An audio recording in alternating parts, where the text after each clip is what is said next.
AfroTales Podcast is a part of the Connected Podcast Network. Ahoy, my friends. Welcome aboard the AfroTales Podcast. I'm your storyteller, Aman Mazinga. Join me as we explore the tales that grew from the people of indigenous and African descent in the Americas and the Caribbean. After, come and see me, chef, who will impart upon you a recipe for the story you have just heard. So with no further ado, let us set sail on this new age of exploration. This African legend may be the source of the stories about Rollin calf that are told into Jamaica to this very day. This creature is an unpleasant, ghostly black bull that seems to enjoy following and terrifying its victims when they are unfortunate enough to be caught out late at night.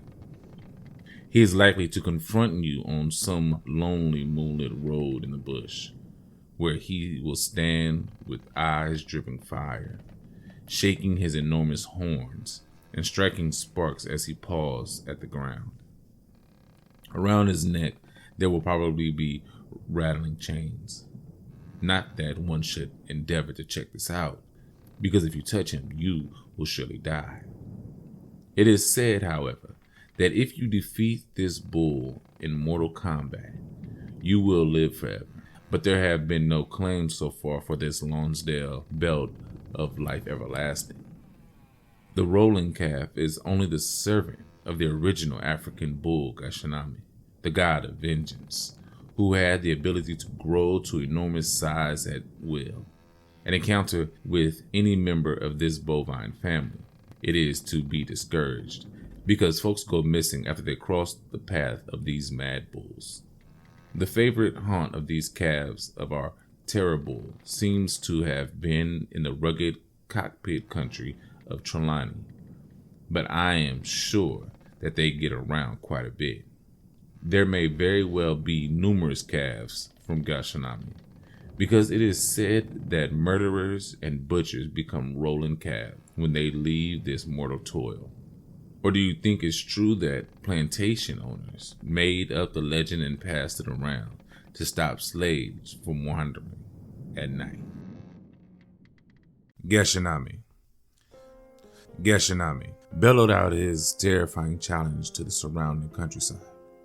This gigantic bull stood, a magnificent sight, his fiery eyes surveying the valley below, where he had been on a rampage with his calves, bringing terror to the surrounding villages, slaughtering all that stood in their path, for no one ever survived such an encounter. The villagers were so afraid that most were staying close by their huts, where they hoped that they would be safe from this orgy of bloodshed. All that is, except for a beautiful maiden of the tribe, who seemed to be immune to the dread that was seeping through the community. She was in need of a clean garment, so collecting her washing materials together, she left the circle of huts and headed for the river. It was a warm day, and she sang as she rubbed and beat her dress on the large, now smooth stone that was close to the water. So engrossed was she in her labor that she failed to notice the strange stillness that was falling all around. Bending over the river's edge to rinse her apparel, she was startled by the reflection of some large creature that stood behind her, and spinning around, she found herself looking directly into the red eyes of the mighty bull. Dropping her laundry, she sprang to one side to escape the monstrosity, but to no avail, for Gashanami lunged forward, and the screaming girl was impaled on one of his enormous horns. He tossed her about in the air like some old discarded rag doll before flinging her gory corpse up into a nearby tree. There it hung and bled until she was found by a horrified party of villagers the following day. It was wailing and gnashing of teeth at the funeral of yet another victim of this Duppy beast, and all was despair for the future. When a warrior leapt to his feet, shook his fist to the heavens, and cried for revenge. Who will follow me into the forest and slay our oppressor? It was Koa, son of the chieftain, a favored fighter amongst the young men of the tribe. Everyone turned away in shame, for none of his people had the courage to face their worst fear. Undeterred, Koa took up his trusted axe and left the cowardly village, determined to take his own personal vengeance to the god. Starting by the riverbank, he located the spoor of the murderous animal and began his relentless mission to find and strike it dead. He soon became aware that he was on the right track because he followed the gigantic hoofprints to devastated bush and the remains of unfortunate animals who had been unlucky enough to meet up with Gashanami. Hearing an enormous disturbance ahead, our prince climbed high up into a cottonwood tree, wedging himself securely in a forked branch, and began to sing. Gashanami, you killed my mother, but you won't kill me. Over and over he dared the bull to mortal combat. Gashanami, you killed my sister, but you won't kill me. The terror of the bush replied with stupendous roar, lumbering at the tree, snorting from smoke-filled nostrils and clanking its weighty chain. The bull struck the tree a shuddering blow, causing Koa to cling tightly to his protector. Gashanami, you killed my brother, but you can't kill me. The bull doubled in size and rushed at the trunk of the cotton tree with a resounding thud that shook it to its very roots. But our mighty denizen of the forest held firm. Once again, the Duppy grew to even more monstrous proportions, and the duel between two of nature's giants waged for hours after frightening hour, until the relentless slamming of the massive head slowly began to take its toll. The white trunk started to yield and bend under the constant bombardment. Over and over it leaned until its clinging occupant was coming dangerously close to Gashanami's blooded horns. So our brave warrior sang once again, I see dry trees fall, but green trees never. So bear up for me now, bear up forever. It almost appeared as if the heroic tree shook itself, then groaned, and creaking, it slowly raised its head to stand once again, tall and proud amongst its neighbors. So this marathon battle between Gashanami, the cottonwood tree, Koa, and magic waged for 2 whole days and 2 seemingly endless nights. On the morning of the 3rd day, Gashanami was exhausted and unable to match the magical chanting of Koa, so he lay down to gather his breath, falling into a deep, weary sleep. This was the moment of victory. As Koa slithered down from the tree, he raised his patient axe and delivered the death blow to the huge terror of the forest. Koa is now eternal, but where are the calf followers of the god of vengeance, seeking their revenge in the wild places of Jamaica? That's for sure. The end.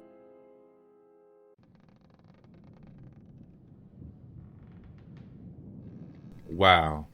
So, first off, I want to say great story, right? from Duppy Stories by David Brailsford. Great, awesome story.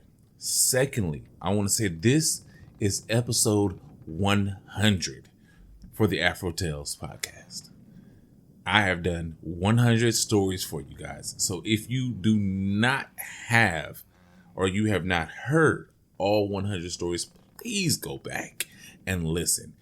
That means there are a lot of great stories that I have put out there for you guys. And I am happy that you have allowed me to do this for you. And I will continue to do it as long as you listen and share and subscribe and everything with your friends. Okay? I'll keep doing it as long as you want me to. Now, let's get into this story. Gashanami, the vengeance, the god of vengeance, right? I looked up Gashanami, couldn't find it anywhere. I read the story, I read the legend. I could not find Gashanami, the god of vengeance, anywhere. A lot of gods in Africa, a lot of gods of vengeance around the world, but not the bull, right? And so you wonder, okay, is the intro correct? Were these created by plantation owners to keep slaves alive? No, I don't think so. I don't think this came from that, or at least not solely. They may have heard some stories and then added a little to it, but I don't think so. I think the Rollin calf is an interesting offspring of Gashanami because it utilizes murderers and criminals and stuff to do its task and turn them into the Rollin calf. And if you've seen a Rollin calf, it is definitely not the same description as Gashanami. All right. They're not the same being. One is a giant, ghostly, dark bull, that an actual bull with large horns that impales its victims and slings it around. Now, I'm going to tell you what or where Gashanami comes from right now. The Cape buffalo, to me, must be the origin of Gashanami. It kills an estimated 200 people a year. Now, when you look at the Cape bull, you might think of the water buffalo. Two completely different bovine. One is wild. The Cape bull cannot be tamed. It is just too aggressive and won't have it. While as the water buffalo is tamed around the Nile in I guess Western Asia, you could say. The Cape bull has been known, like I said, to kill up to 200 people. It's large, black. This is how I can identify it from a water buffalo. The Cape bull's horns looks like a handlebar mustache just sitting on top of its head. But don't take it as a joke, obviously, because it will kill you. And being one of the big five to be hunted in Africa, it does come back and get its vengeance. And I think that's where the story comes from. Tribes hunting the Cape bull or the Cape buffalo, and it coming back and getting its revenge.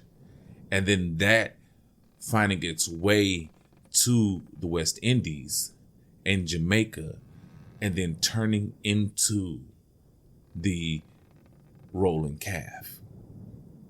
If you believe something different, please let me know. AfroTalesCast everywhere, Twitter, Instagram, or AfroTales podcast at Yahoo. Email me, tell me, text me, let me know what's going on. If you know the true origin of this and this story is wrong, let me know. I would love to hear it. This bull is super interesting to me. And it's new. Like, I never seen anything like it. I love this type of stuff. All right. Well, that's all I have for you today. So go see Chef. He has a wonderful recipe for you. Hopefully it's a Halloween treat. If not, then it'll be something great no matter what. All right. So until next time, as always, have a blessed day. Oh, and watch out for that bull.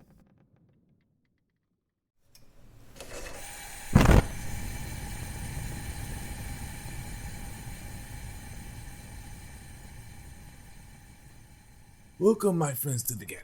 I am your chef, and today we have a wonderful recipe inspired by the story you have just heard, and also Samhain, Halloween, that spookiest time of year. Today we will be creating poisoned candied apples. Now, what will you need for the recipe? 4 Honeycrisp apples, stems removed.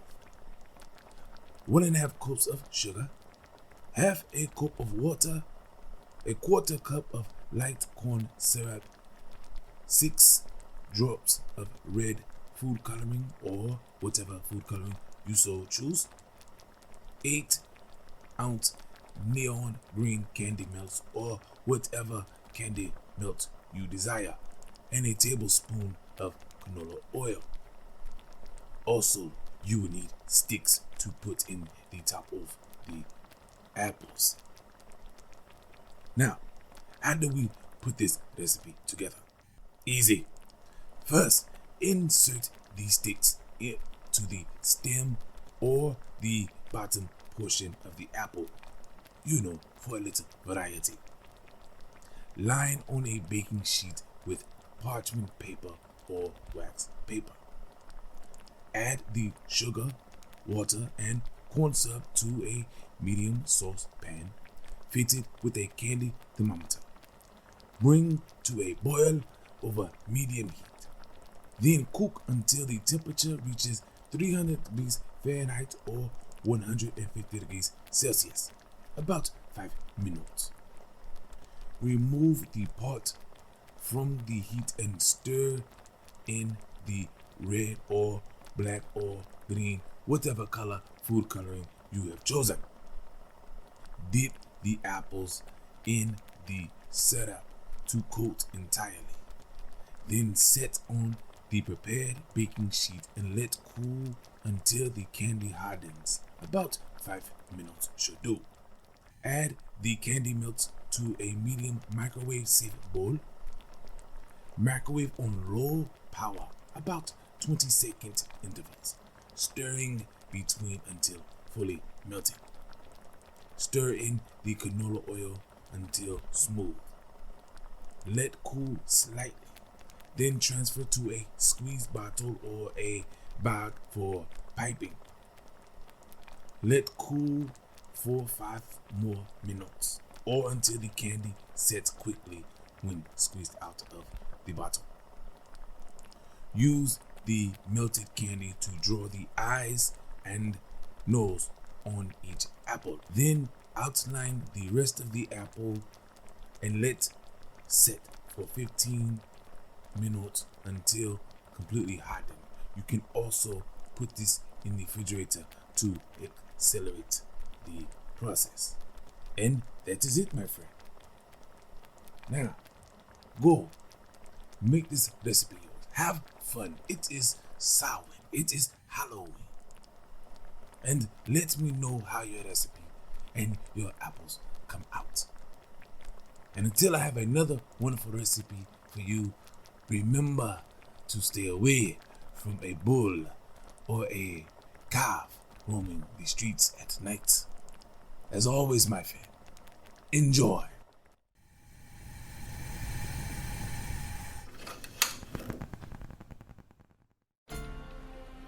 Thank you for joining us on this voyage. Thanks to Art by Chalet for the logo, episode, and t-shirt designs. You may also get a t-shirt and other items on tpublic.com. You can contact me on all socials at AfroTalesCast. That's Afro TALES cast. And email me at AfroTalesPodcast@yahoo.com. You may also become a benefactor by simply sharing with any and everyone, giving a thumbs up, or rating in your podcast app of choice. If you wish to donate, I am on Patreon and Ko-fi.com. That's ko-fi.com. So, until we meet again, may your winds be fair and your seas follow.